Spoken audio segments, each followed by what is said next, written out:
আচ্ছা ভাই, আমার কোশ্চেন ছিল যে আসলে এই যে আপনার নর্মাল যে মর্গেজ আর ইসলামিক মর্গেজের ভিতরে পার্থক্যটা কি? মানে ফাইন্যান্সিয়ালি আমরা যদি ইসলামিক মর্গেজটা করি তাহলে ফাইন্যান্সিয়ালি কি আমাদের এখানে কস্টটা বেশি হবে, না কস্ট আসলে সমান হবে? তো এই বিষয়টা একটু যদি বুঝাই বলতেন।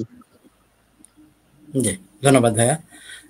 আজকে আমাদের প্রোগ্রামটা সাজানো হয়েছে আপনার ইসলামিক মর্গেজের ব্যাপারে আলোচনার জন্য। সো আপনি যে কোশ্চেনটা করলেন এবং সুরাইয়া মির্জা আপা যে কোশ্চেনটা করছেন সিমিলার, যে আপনার আসলে কি ইসলামিক মর্গেজ কিনা, বা এইটা ইসলামিক মর্গেজ বলে যে মর্গেজ আছে এটার সাথে মেইন মর্গেজে বা কনভেনশনাল মর্গেজের মেইন পার্থক্যটা কি। আম, আমি প্রথমেই নাশিদ ভাই একটা ডিসক্লেমার উল্লেখ করতে চাই, সেটা হচ্ছে আমি ইসলামিক স্কলার না। সো কোনো ফতোয়া অথবা ইসলামিক কোনো ব্যাখ্যা বিশ্লেষণ আমার পক্ষে করা সম্ভব না, যেহেতু আমি ওই পজিশনে না। এটার জন্য অবশ্যই আপনি যদি ধর্মীয়ভাবে কোনো জিনিস জানতে চান বা ধর্মীয় ব্যাখ্যা নিতে চান, আমি অলওয়েজ সাজেস্ট করবো যে আপনি কোনো স্কলারের কাছে যান, তাদের সাথে আলাপ করেন, তাদের সাথে বিস্তারিত ব্যাখ্যা নিতে পারেন যে আপনার এটা ইসলামিকভাবে কিভাবে কাজ করতেছে। তারপরও আমি সংক্ষেপে একটু শেয়ার করতে চাই যে জিনিসটা কেন আমরা ইসলামিক মর্গেজ বলি এবং কনভেনশনাল মর্গেজের সাথে এটার মধ্যে পার্থক্যটা কি। ইউকেতে আপনার অল্প কয়েকটা ব্যাংক আছে যারা ইসলামিক মর্গেজ দেয় বা ইসলামিক মর্গেজের আওতায় বা ওই প্রসেসে আপনার তারা মর্গেজ দিয়ে থাকে। তো এখানে কিন্তু নাশিদ ভাই প্রায় সময় আপনি মেনশন করেন, আমিও বলি যে ব্যাংক কিন্তু এই দেশে ৫টা ৭টা না। আমরা যারা হাই স্ট্রিট যে ব্যাংকগুলো দেখি আমরা সবাই, এগুলো আপনার রিটেল ব্যাংক, এগুলো আপনার তাদের বিভিন্ন রকম ব্যাংকিং আছে, আপনার deposit account, savings account, current account, business account. এই জন্য তাদের কিন্তু সব জায়গায় তাদের একটা ব্রাঞ্চ থাকে, অনলাইনে অনেক প্রেজেন্স থাকে এবং তারা সরাসরি কাস্টমারের সাথে ডিল করে। এটা ছাড়াও কিন্তু আরো কয়েকশো ব্যাংক আছে, এবং এই জিনিসটা আমরা বেশ কয়েকবার মেনশন করেছি আপনাদের কাছে। এরকম ইসলামিক ব্যাংক কিন্তু এখানে কয়েকটা আছে, বাকি সবগুলো ব্যাংকে কিন্তু কাইন্ড অফ আপনার নন ইসলামিক বা কনভেনশনাল ব্যাংক। মেইন যে পার্থক্য আপনি বলতে পারেন সেটা হলো আপনার ইসলামিক মর্গেজ গুলো বা ল্যান্ডারে তাদের কিন্তু ইসলামিক স্কলার থাকে, অর্থাৎ শরিয়া বোর্ড থাকে তাদের প্রত্যেকটা ব্যাংকে, যারা আপনার এগুলো ওভারসি করে। অর্থাৎ ব্যাংক কোন সোর্স থেকে টাকা আনতেছে, কিভাবে টাকা ডিস্ট্রিবিউট করতেছে, কিভাবে তারা আপনার প্রাইসিং করতেছে, তাদের মেকানিজম, এইটা দেখার জন্য কিন্তু ইসলামিক স্কলার থাকে এই আপনার ব্যাংকগুলোতে। তো এইটা দেখার দায়িত্ব তাদের, অবশ্যই তারা মুফতি বা ইসলামিক স্কলার, এই জন্য তাদের কিন্তু ওই নলেজটা তারা থাকে যে এটা আপনার শরিয়া প্রিন্সিপাল মেনটেন করতেছে কিনা ব্যাংকগুলো। সেকেন্ড একটা জিনিস বলতে পারে সেটা হচ্ছে আপনার আহ, এই মেইন যে প্রসেসগুলো আছে এর মধ্যে একটা হচ্ছে বা ভেরি কমন যে মেথড সেটা হইতেছে আপনার ব্যাংক আপনার সাথে কো ওনারশিপ ভিত্তিতে প্রপার্টি কিনতেছে। ফর এক্সাম্পল, একটা প্রপার্টির দাম আপনি ১০০,০০০ পাউন্ড, আপনি 20% ডিপোজিট দিতেছেন 20,000 পাউন্ড, ব্যাংক দিতেছে এখানে 80,000 পাউন্ড। সো আপনি এবং ব্যাংক যৌথভাবে প্রপার্টি কিনতেছেন সেলারের কাছ থেকে ১০০,০০০ পাউন্ড দিয়ে। তো আপনি তো পুরো প্রপার্টির মালিক না, যেহেতু আপনি মাত্র 20,০০০ পাউন্ড দিচ্ছেন। আর আপনি এখানে ৮০,০০০ পাউন্ড ব্যাংক থেকে আপনার ব্যাংক কিন্তু আপনার সাথে হয়ে প্রপার্টি কিনছে।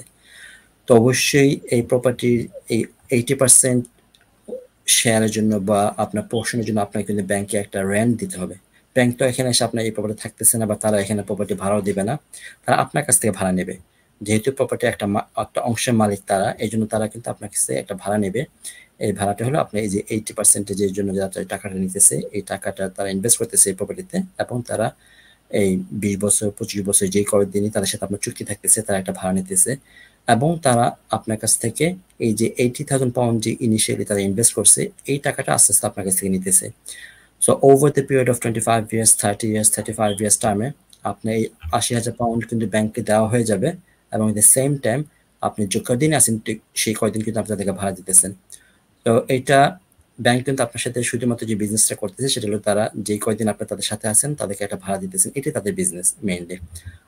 আসল টাকাটা তারা ওভার দ্য পিরিয়ড অফ টাইমে আপনার ধীরে ধীরে তাদের আপনার কাছে নিতেছে।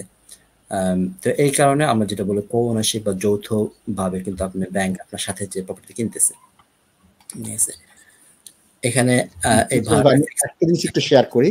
ওরা যে প্রশ্নটা করলেন আমি প্রশ্নটা ইন্টারনেটে ছেড়ে দিয়েছি। মজার জিনিস হচ্ছে প্রথমে এআই এর উত্তরটা চলে আসছে। তারা এআই এর উত্তর দিয়ে এআই আমাকে ৩টা সাইট বলেছে, এই ৩টা সাইটে যাও, তুমি এইসব জায়গায় উত্তর পাবা। এখানে নিচে আরেকটা দিয়ে এখানে আবার কোশ্চেন অ্যান্সার দিয়েছে, যেটা নতুন জিনিস শুরু হয়েছে। জি, নতুন জিনিস শুরু হয়েছে, এটা বেশ কদিন ধরে হচ্ছে, বেশ জনপ্রিয় হয়েছে। আমার চলে আসলো নর্মাল যে সাইট। আমার দর্শকরা কিন্তু এই জিনিসটা দেখে নিতে পারেন। সুতরাং মুস্তাফিজ ভাই যেটা বলেছেন যে এখানে যে ব্যাংকগুলো দেখতে পাচ্ছেন, যে কয়েকটা ব্যাংকের নাম দেখলাম, বেটারের নাম দেখলাম, গেট হাউসের নাম দেখলাম, তারপরে এটা গার্ডিয়ান পত্রিকা, অন্যান্য ব্যাংক, এই ব্যাংকগুলোর শরিয়া বোর্ড আছে। আপনারা শরিয়া বোর্ডের কাছে প্রশ্ন করলে সেটা বেস্ট। কারণ কি, আমি বা মুস্তাফিজ আমরা তো এখানে ফতোয়া দিতে আসিনি, তাই না? ফতোয়া দেওয়ার যোগ্যতাও আমাদের নেই। সুতরাং আমি বলবো যে আপনারা ওই জায়গায় একটু খবর নেন। Are you a first-time property buyer? Are you a homeowner looking to raise funds from your property? Are you looking for better mortgage deals? Look no further. Binaco Financial Services is the answer. From residential mortgage to commercial mortgage, Islamic mortgage, or limited company mortgage, we provide mortgage services that best suit your needs. Let us help you to find the right mortgage for you. Call us today on 0208-050-2478. For a better future awaits you. Binaco Financial Services Limited is directly authorized and regulated by the Financial Conduct Authority.